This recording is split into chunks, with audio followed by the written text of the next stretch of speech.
Hello everyone. तो कैसे हैं आप? तो स्वागत है आपके प्यारे से चैनल बायोलॉजी अड्डा में। तो दोस्तों यहाँ पे हम लोग डिस्कस करेंगे बहुत सारे प्यारे प्यारे वस्तुनिष्ठ प्रश्नों को जो कि आपके विभिन्न प्रकार के प्रतियोगी परीक्षाओं में पूछे जाते हैं।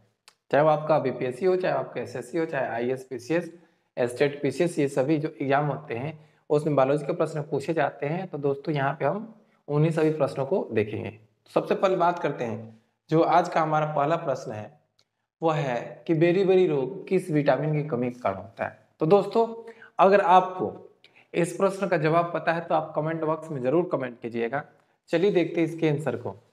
तो यहाँ पे जो बेरी-बेरी रोग है किस विटामिन की कमी के कारण होता है, तो दोस्तों ये जो बीमारी होती है वो विटामिन बी1 की कमी के कारण होता है। तो ऐसे ही प्रश्न को आप बना करके याद रखेंगे। फिर है कि विटामिन बी 12 का रासायनिक नाम क्या होता है। विटामिन बी 12 का रासायनिक नाम क्या होता है, केमिकल इसका नेम क्या होता है। तो दोस्तों याद रखिएगा, विटामिन बी 12 का जो रासायनिक नाम होता है वो होता है साइनोकोबालामिन, जो कि बहुत ही इंपॉर्टेंट है। एग्जाम में पूछे गए प्रश्न यहाँ पे हम आपको करा रहे हैं, ठीक है। तो क्या है, साइनोकोबालामिन। अगला प्रश्न है कि दांत का शिखर बना होता है, यानी कि जैसे कि यहाँ पे समझिएगा, मान लेते हैं कि ये दांत है, ठीक है। दांत है तो पूछा जा रहा है आपसे कि दांत का ये ऊपर वाला हिस्सा, ऊपर वाला किसका बना होता है, ऊपर वाला किसका बना होता है। दोस्तों इसे हम लोग इनामल कहते हैं। क्या कहते हैं जी? इसे हम लोग इनामल कहते हैं। तो प्रश्न क्या है कि दांत का शिखर बना होता है, किसका बना होता है, उपास्थि का, इनेमल का। किसका बना होता है दोस्तों?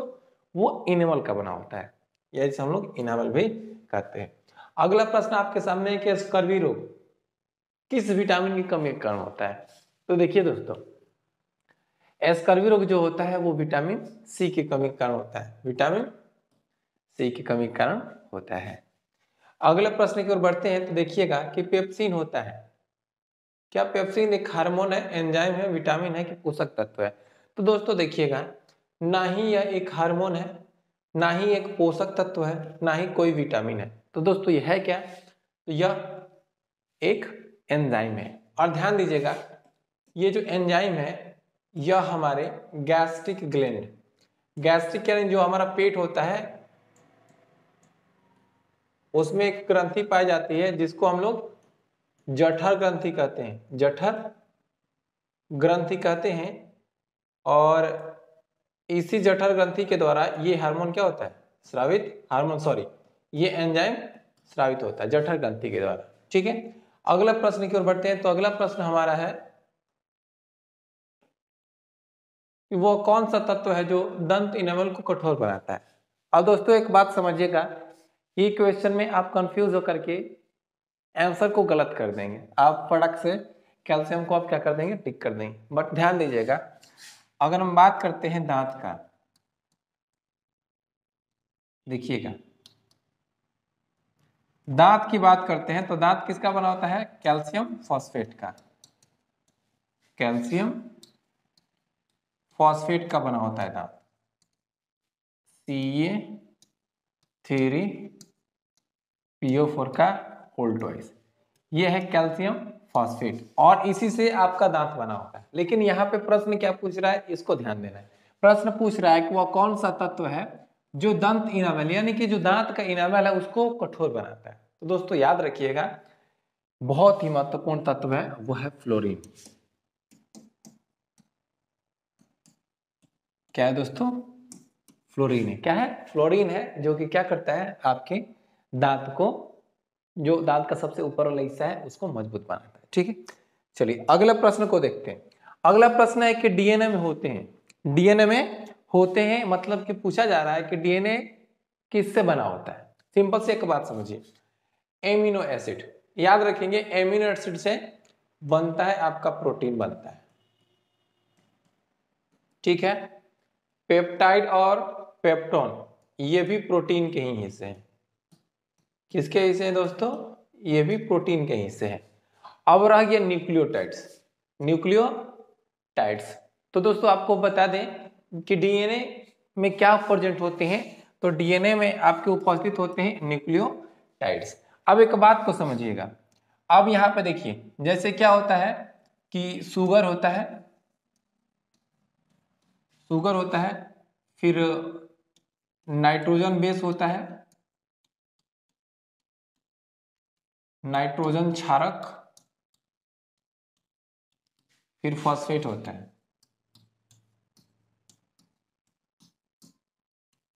ये सभी मिलकर के देखिएगा, शुगर, नाइट्रोजन क्षारक, फॉस्फेट सभी मिलकर के क्या बनाते हैं, तो सभी मिलकर के बनाते हैं न्यूक्लियोटाइड्स। न्यूक्लियोटाइड्स। और हाँ दोस्तों, एक न्यूक्लियोटाइड्स दूसरे न्यूक्लियोटाइड से जुड़ते जाता है और क्या बनाता है, तो वो आपका ये डीएनए बन जाता है। और हाँ दोस्तों, एक बात ध्यान रखिएगा कि जो हमारा डीएनए है उसकी जो लंबाई है, कि इसकी लंबाई, मनुष्य के डीएनए की लंबाई होती है 2.2 मीटर। याद रखेंगे आप। तो इस प्रश्न का जो जवाब हो जाएगा वो हो जाएगा डी। अगला प्रश्न आपके सामने है कि विटामिन की खोज किसने की थी। बहुत ही महत्वपूर्ण प्रश्न है कि विटामिन की खोज किसने की थी। तो दोस्तों इसका जवाब आप कमेंट बॉक्स में कमेंट कीजिए जल्दी से कि विटामिन की खोज किसने की थी। तो दोस्तों विटामिन की खोज की थी एक वैज्ञानिक है जिनका नाम है फंक। किसने थी, तो फंक नामक वैज्ञानिक ने विटामिन की खोज की थी। चलिए अगला प्रश्न की ओर पहुंचते हैं। तो प्रकाश संश्लेषण की क्रिया कहाँ होती है। प्रकाश संश्लेषण की क्रिया कहाँ होती है, दोस्तों ध्यान दीजिएगा, ये जो प्रकाश संश्लेषण है वो पौधों से संबंधित है। और हाँ, प्रकाश संश्लेषण की जो प्रक्रिया होती है वो कहाँ होती है, तो इसका जो सही जवाब हो जाएगा वो होगा ये क्लोरोप्लास्ट। क्लोरोप्लास्ट।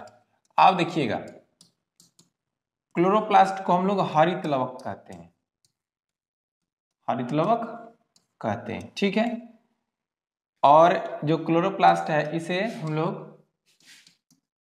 प्रकाश संश्लेषी अंगक, प्रकाश संश्लेषी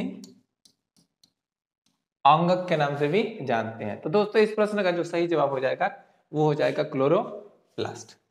अगला प्रश्न आपके सामने है कि जनन क्षमताओं में कमी होती है, यानी किस विटामिन की कमी के कारण जो रिप्रोडक्शन की कैपेसिटी होती है उसमें कमी आ जाती है। बहुत ही महत्वपूर्ण प्रश्न है। याद रखिएगा दोस्तों कि जो विटामिन ई है, विटामिन ई है, अगर आपके शरीर में विटामिन ए की कमी हो जाती है तो वो आपके जनन क्षमता को प्रभावित करता है। दोस्तों पर्याप्त मात्रा में हमें विटामिन ए भी ग्रहण करना चाहिए। तो इसलिए इस प्रश्न का सही जवाब हो जाएगा वो हो जाएगा डी। अगला प्रश्न आपके सामने है कि निम्नलिखित में कौन सा दुग्ध प्रोटीन है। यहाँ पे दुग्ध प्रोटीन यानी कि पूछा जा रहा है मिल्क प्रोटीन के बारे में कि आखिर ये मिल्क प्रोटीन कौन है। तो दोस्तों देखिएगा, यहाँ पर जो मिल्क प्रोटीन है उसको हम लोग जानते हैं। यहाँ पे सबसे पहले लैक्टोजन, तो लैक्टोजन क्या है, तो ये प्रोटीन, मिल्क प्रोटीन नहीं है। मायोसिन ये भी नहीं है, एक्चुअली ये मसल में पाया जाता है, मांसपेशियों में पाया जाता है। ये तीसरा कैसीन, तो दोस्तों हाँ, ये जो कैसीन है, कैसीन ही क्या है, तो मिल्क प्रोटीन होता है। इसलिए इस प्रश्न का जो सही जवाब हो जाएगा वो हो जाएगा सी। अगला प्रश्न की ओर पहुंचते हैं और अगला प्रश्न आपके सामने, किस विटामिन को हार्मोन भी कहा जाता है। बहुत ही महत्वपूर्ण है, शायद ही आप सुने होंगे लेकिन फिर भी ध्यान रखिए। विटामिन डी, विटामिन डी को हम हार्मोन भी कहते हैं। तो दोस्तों विटामिन डी याद रखिएगा, विटामिन डी को हम लोग हार्मोन भी कहते हैं, बहुत ही महत्वपूर्ण है। अगला प्रश्न आपके सामने कि अस्थियों के अध्ययन को क्या कहते हैं, यानी कि जब हम स्टडी करते हैं, study of bone, study of bone, यानी कि अस्थियों का अध्ययन करते हैं तो उसे क्या कहते हैं। तो बहुत ही सिंपल सी बात है कि अस्थियों का अध्ययन को हम लोग कहते हैं ऑस्टियोलॉजी। क्योंकि ध्यान दीजिएगा, बोन किसके बने होते हैं, ऑस्टियोब्लास्ट के, ऑस्टियोब्लास्ट यानी अस्थि कोशिका। देखिएगा ये है अस्थि कोशिका। अब समझने का प्रयास करेंगे, अस्थि कोशिका, तो ये जो स्टडी ऑफ बोन है उसको हम लोग कहते हैं ऑस्टियोलॉजी। यानी इस प्रश्न का जो सही जवाब हो जाएगा वो हो जाएगा ए। फिर अगले प्रश्न की ओर पहुंचते हैं। तो अगला प्रश्न आपके सामने है कि मनुष्य में गुणसूत्रों की संख्या कितनी होती है। ये छोटे क्लासेस से आप पढ़ते आ रहे हैं कि मनुष्य में गुणसूत्रों की संख्या कितनी होती है। तो दोस्तों मनुष्य में जो गुणसूत्रों की संख्या होती है वो कितनी होती है, तो वो होती है 46 यानी कि 46 होती है। चलिए आगे बढ़ते, अगला प्रश्न है कि मानव मादा में गुणसूत्र का स्वरूप कैसा होता है। यानी कि अगर कोई स्त्री है तो उत्पन्न हुई है तो उसमें गुणसूत्र का संगठन कैसा है, किस प्रकार का गुणसूत्र है, तो देख लो आप। क्या वो आपका 44+XX है कि 44+XY है कि 44+X है कि 22+Y है। दोस्तों इस प्रश्न का जो सही जवाब है वो हो जाएगा ये 44+X। ये है कि मानव नर में गुणसूत्रों का स्वरूप कैसा होता है। पिछला प्रश्न में था कि मानव मादा में गुणसूत्रों का स्वरूप कैसा होता है, लेकिन अब है कि मानव नर में गुणसूत्र का स्वरूप कैसा होता है। तो देखिएगा दोस्तों, मानव नर की बात करेंगे तो मानव नर में जो गुणसूत्र का स्वरूप होता है वो होता है XX 14 4+X और Y, यानी कि 44+XY होता है। क्या होता है दोस्तों, 44+XY होता है। इसलिए इस प्रश्न का सही जवाब क्या हो जाएगा, वो हो जाएगा B। अब हम अगले प्रश्न की बात करेंगे तो अगला प्रश्न आपके सामने है कि कौन सा रक्त समूह सर्वदाता कहलाता है।